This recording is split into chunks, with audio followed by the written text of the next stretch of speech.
시청자 여러분 안녕하십니까? 발해 문명의 이념인 홍익인간 강화세계를 지향하는 신명나는 우리 역사 제12회 주제는 서화담과 황진이의 박연폭포 사랑입니다.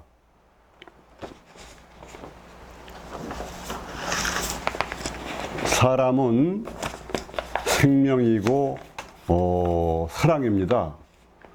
그런데 20세기 말인 1999년 KBS가 우리나라 지금부터 1000년사에 있어서 가장 큰 사건과 가장 멋진 그런 풍류 사랑, 로맨스가 뭐냐 이런 것을 전 국민을 상대로 해서 조사를 했는데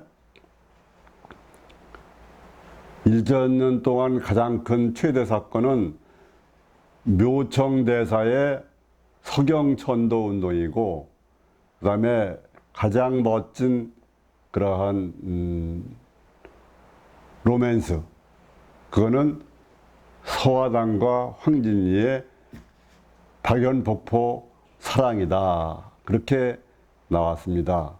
그래서 오늘은 서화담과 황진이의 박연폭포 사랑, 이렇게 얘기를 잡아봤습니다. 이도시대 유명한 명기 황진이는 서화담과 황진이 자기와 박연폭포를 송도의 삼절이라고 했습니다.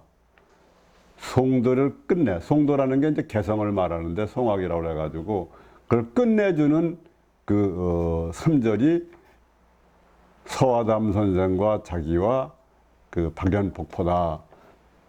박연폭포는 그 개성 옆에 개풍군의 천마산에 있는 20여 미터 높이의 그러한 폭포로 아주 절경이라고 그렇게 얘기를 합니다. 그래서 나중에 얘기하겠지만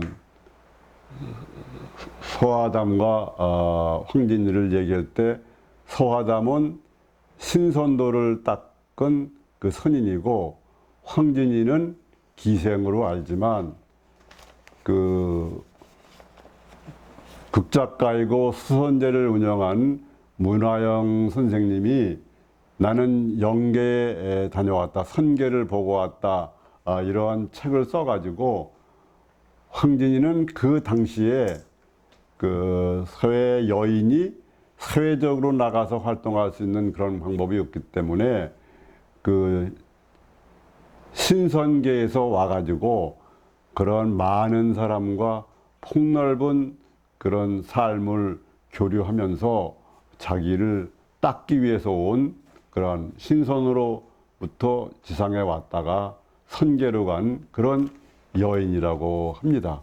그때에 말하자면 사회적인 일을 할 수 있는 게 여성들은 많지 않았으니까요. 그래서 쉽게 말하면은 서화담과 황진이는 보통 사랑을 얘기할 때 에로스적인 사랑과 플라토닉 사랑, 그렇게 얘기합니다. 몸과 마음이 합쳐져서 이렇게 이루어지는 사랑은 에로스적인 사랑이라고 그러고, 순수한 정신적인 그런 사랑은 보통 서양에서부터 와가지고 플라토닉 러브라고 그러죠. 그런데 황진이는 많은 남자를 사귀었고 또 그중에 지족선사라는 훌륭한 그러한 깨달은 선사분이 있는데 이분은 그 황진이의 유혹에 넘어갔습니다. 그런데 서화담 선생은 황진이가 모든 방법을 동원해서 해도 넘어가지 않았습니다. 그러면 황진이 입장에서 슬프고 섭섭해야 텐데 그게 아니고 오히려 이렇게 정신적인 지주가 될 만한 위대한 분이 있다는 거, 이거를 하고 감격해하고, 그래서 플라토닉 러브를 이어갔고, 나중에 서화담 선생이 돌아가신 후 그 초막을 3년 동안 지킨 아주 정말 멋있는 여성이었습니다. 그래서 이 두 분이 그 나눈 그 멋진 풍류를 시조를 통해서 한번 먼저 보기로 하겠습니다. 어저 내일이여 그릴 줄을 모르던가 이시라 하다면 가랴마는 지구타여 보내고 그리는 점은 나도 몰라 하노라. 황진이 마음이 어린 후니 하는 일이 다 어리다. 겹겹 쌓인 운산에 어느 님 오리마는 지는 잎 부는 바람에 행여긴가 하노라. 서화담. 화담 서영석 선생은 새와도 대화를 나누고 발뒤꿈치로 호흡을 하는 조선의 신선도 학자고 유기론으로서 그러한 그 환허 또는 태허를 바탕으로 해가지고 그 이 우주는 기로 이루어지고 기로 돌아간다는 그 유기론자로 아주 유명한 분입니다. 그 유기론자로 유명한 조선조의 세 분을 보면은 이 서화담 선생과 또 한 번은 율곡 이 선생님, 또 한 번은 최한기 선생님, 이렇게 해강 최한기 선생님, 이렇게 세 분이라고 얘기를 합니다. 황진이는 당시의 미색과 가무가 뛰어나고 시와 풍류에 능한 개성의 명기로서 서화담을 연모하여 여러 차례 유혹했으나 끝내 성공하지 못했다.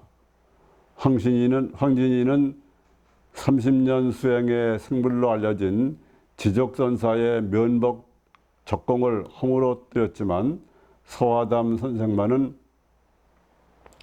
별수단에서도 성공하지 못했다고 합니다. 선생님이야말로 참된 신선도인이시다라고 찬탄했다고 합니다. 결정적인 그런 시기를 보면은 황진이는 결심을 하고 결정적으로 한번 대시해야 되겠다, 부딪혀봐야겠다 그러고 정하고 서사정으로 화담 선생을 찾아갔다.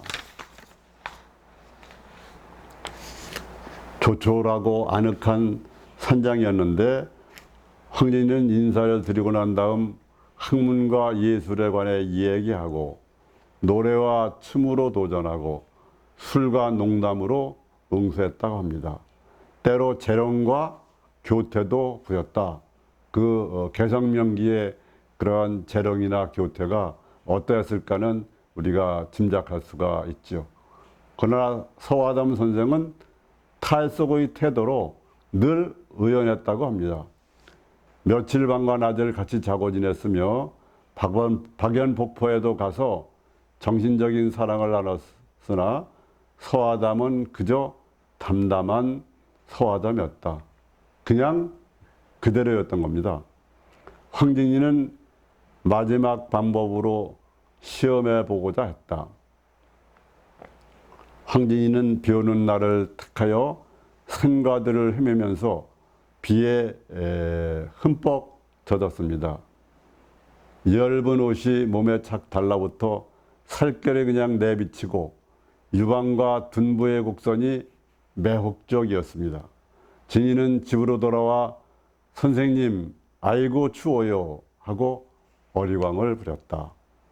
저런 비를 맞으면서 어디를 쏘다녔어 하고 서화담은 어버이같이 말했다.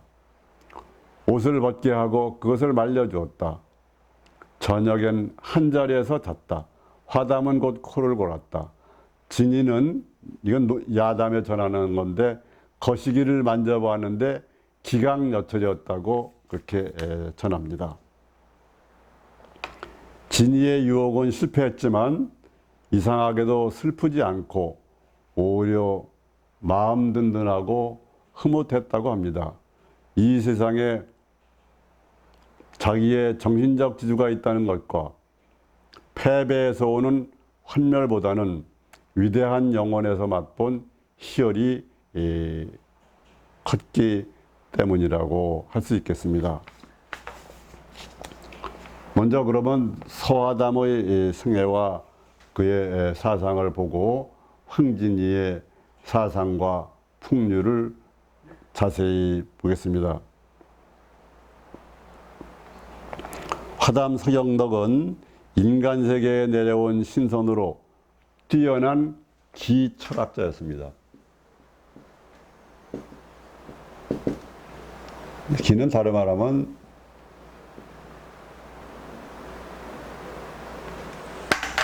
살아있는 에너지다, 그렇게 말할 수 있죠. 서경덕은 조선왕조 성종 20년 음력 2월 17일 송도 화정리에서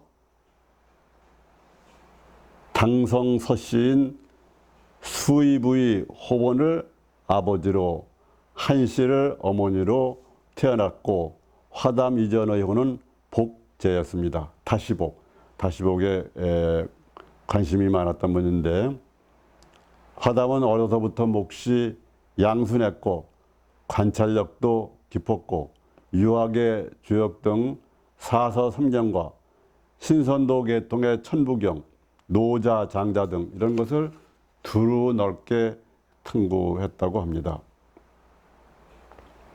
근데 보통은 학문을 조선조 때 열심히 하면은 관가로 나가는 게 보통인데, 중종 때 조광조 등이 천거과가 있어서 1순위로 서경덕, 서화담을 천거했는데 본인이 거부하고 서화담의 제자인 토함 이지함을 데리고 전국 순례에 나섰다고 합니다. 이지함은 요새 해가 바뀌면은 1년 신수를 보는 토정비결의 저자가 바로 이지함 선생입니다. 몇 차례 그런 권고가 있었는데 그 후에 어머님의 명령으로 43세에 마지못해 소가시 명언과에 합격하여 승원이 되고 성균관에 입학했으나 마음에 들지 않고 그래서 그만두고 나와서 그냥 교육자의 길을 걸었습니다. 서화담이 56세 되었을 때는 대제학인 김한국이 후릉 참몽직으로 추천했으나 역시 화담은 또 겸사했고, 나중에 임금 인종이 좌의정으로 불렀으나 응하지 않았고, 서화담은 58세 되던 7월 7일 임종을 받았다고 합니다. 7월 7석이 생각나는군요. 임종에 앞두고 제자가 마지막으로 질문을 했습니다. 지금 생각하시는 바가 어떻습니까? 하고 물으니 화담은 내가 죽고 사는 이치를 안 지가 이미 오래였다고 말하고 조용히 타계했습니다.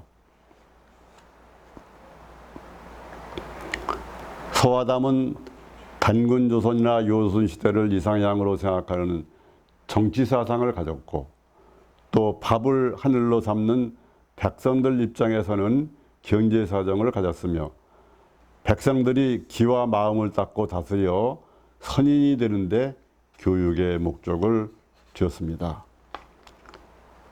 그의 사상은 모든 일과 만물은 무엇으로 이루어졌는가? 그것을 기라고 말했습니다. 기는 그 근원이 있는 바 그 근원을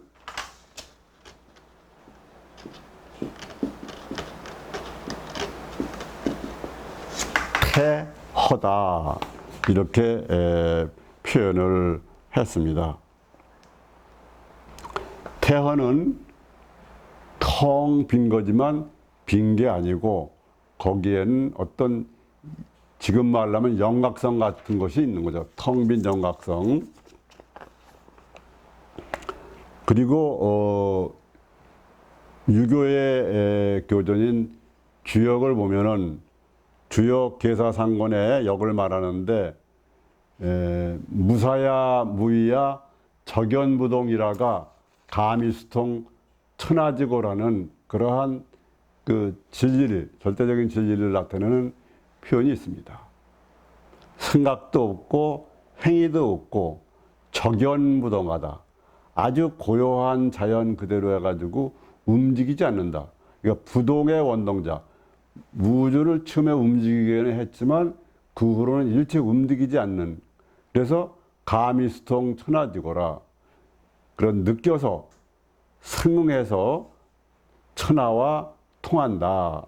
이런 얘기인데 서화담도 이런 생각을 가졌고 주역에 또 한 가지 생각은 중형 제25조에 나오는 성이라고 하는 것은 스스로 있는 것이다. 스스로 이루어지는 것이다. 그래서 그런 것을 합쳐서 태어라고 그러는데 그 성이라는 것은 성실하다는 성인데 이것은 이율국 선생이 많이 중점을 뒀고 그 다음에 퇴계 선생은 공경경자, 경을 존중하는 그런 사상을 가지고 있었습니다. 그러한 기는 태극이 있고 태극이 음양의 두 가지 기로 나누어지면서 사상 8개로 이렇게 전개해 나가면서 이 세상에 만물이 생겨나고 소멸한다 그런 거죠. 그래서 죽고 사는 것과 사람과 신은 단지 기가 모이고 흩어지는 것일 뿐이다. 모이고 흩어짐은 있으나 그렇다고 기가 있고 없음이 있는 것은 아니다라고 말했습니다. 그러면 이는 뭐냐? 기가 이루는 자체의 법칙을 이라고 하고 이가 나타나는 것이 바로 기다. 이렇게 말했습니다. 퇴계는 이는 기보다 훨씬 우위에 있고 기 없이도 스스로 발동하는 그런 것이기도 하라 가지고 이율국 선생님은 이에다가 중점을 뒀고 그다음에 율곡 선생님은 이는 기가 근거하는 원리로서 분명한 하나의 실제다. 율곡 선생에 있어서는 기는 서로가 없을 수 없는 것, 이의 근거에서만 기가 나타날 수 있고 기가 없으면 이가 자신의 이치를 밝혀보일 수 없는 상호보완의 관계라고 율곡 선생님은 봤습니다. 북한에서는 서화담의 기철학을 유물론으로 봐가지고 상당히 긍정적인 평가를 내리고 있다고 합니다.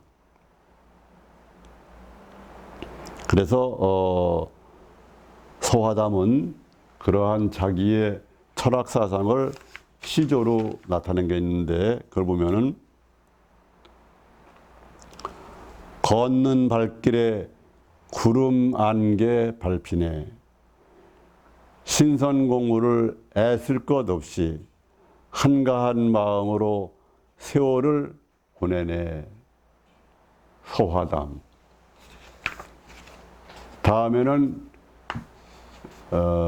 개성의 명기 황진이의 생애와 풍류, 사랑 이런 것을 살펴보도록 하겠습니다. 자유인 황진이는 아름다운 영모의 글씨와 그림 그리고 시조와 가무에 능한 예인이요 자신을 알아줄 지음을 찾아 방랑했던 풍류의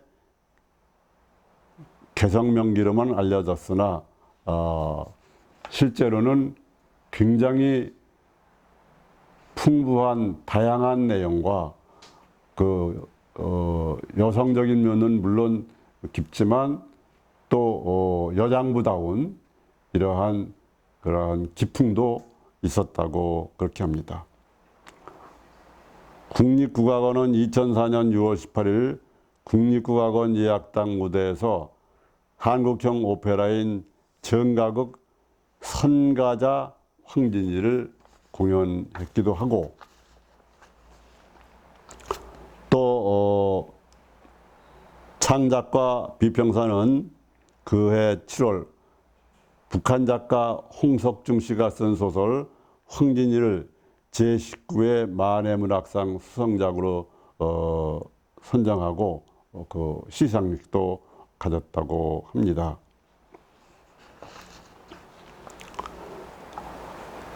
아까도 한번 얘기했지만 수선제의 문화영 여사는 희곡 작가로 수선제라는 술없는 제를 이끌며 선계에 가고 싶다 다큐멘터리 한국의 선인들이라는 책을 지었는데, 황진이도 서화당과 같이 신선계에 있다가 자기의 그런 발전을 위해서 이 세상에 와서 그 사회에서는 사회적 직업이 다른 게 있을 수가 없기 때문에 이제 그런 기생이 됐다 그럽니다.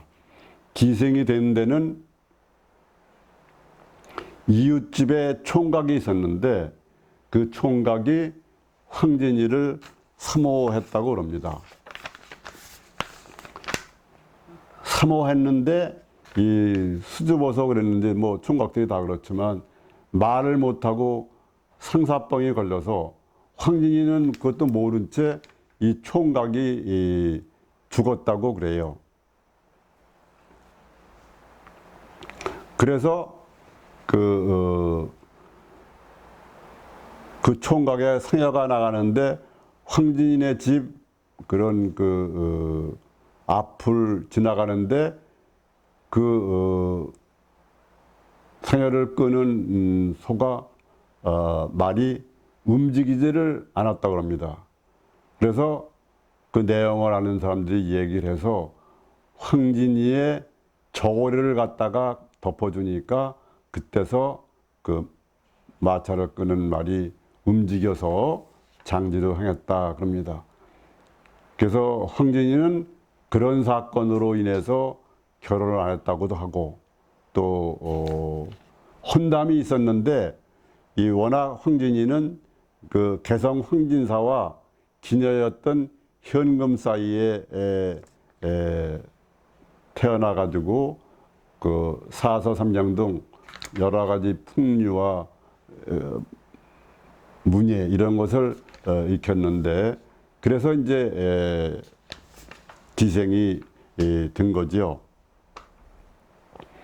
그 황진이는 그 시대의 흐름에 따라서 많은 풍류남아를 만났습니다. 서하담, 지적선사, 그리고 황진이는 계약 결혼을 했어요.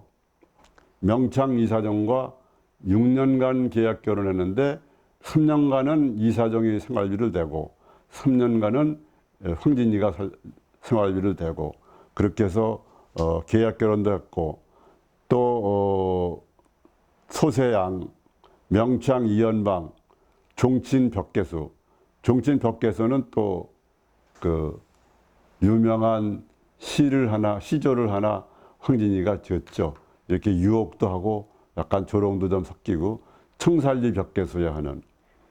그리고 많은 남자들을 만났는데 나중에 백호 임제가 황진이가 죽고 나서 자기가 죽으면은 평소에는 화려하게 살았으니까 대로변에 묻어달라 그래가지고 개성 동쪽에 그 대로변에 무덤이 있는데 거기가 임제가 와서, 백호 임제가 와서 술잔을 따라 놓고 이제 시조를 읊는 그런 게 있죠.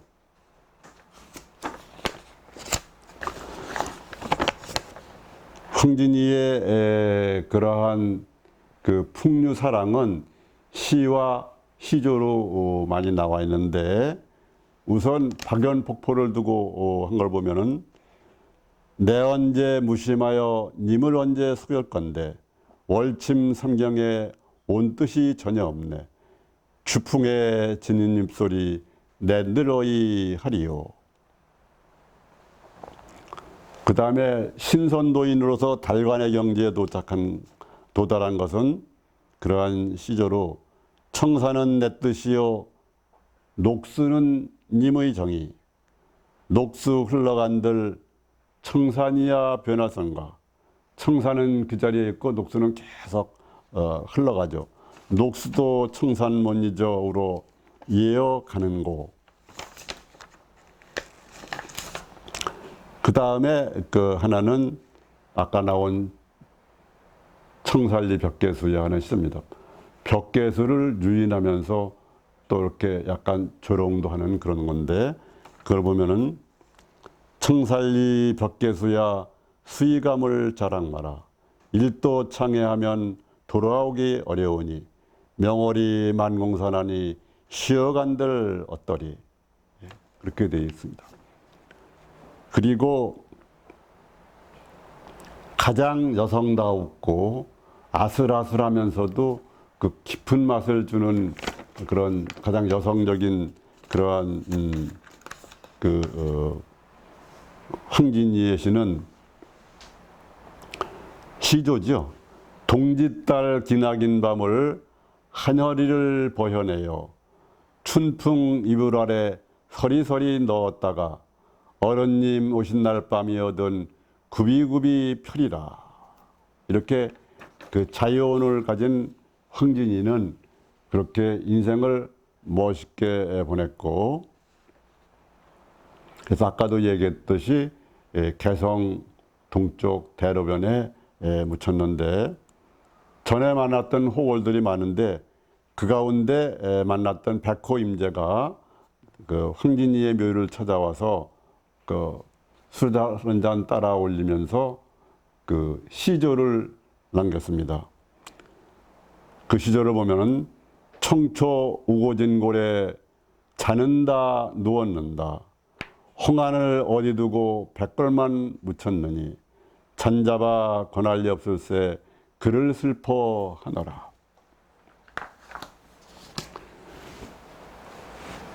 이상입니다. 시청자 여러분 감사합니다. 신명나는 우리 역사 서하담과 황진이의 박연폭포 사랑을 마치겠습니다. 감사합니다.